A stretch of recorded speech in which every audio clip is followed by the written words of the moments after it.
Welcome. If you want to disconnect AirPods from your iPhone 12 Pro, at the first you have to go for the settings, tap on the Bluetooth, then open charging case to let them connect.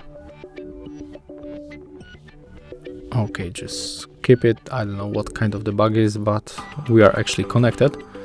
So click here, then scroll, tap on the forget this device, confirm. And as you can see right now they are not connected anymore, so we can reopen our charging case and we can pair them one more time when the notification pops on our screen. Okay, it's not going to happen, so close, open one more time.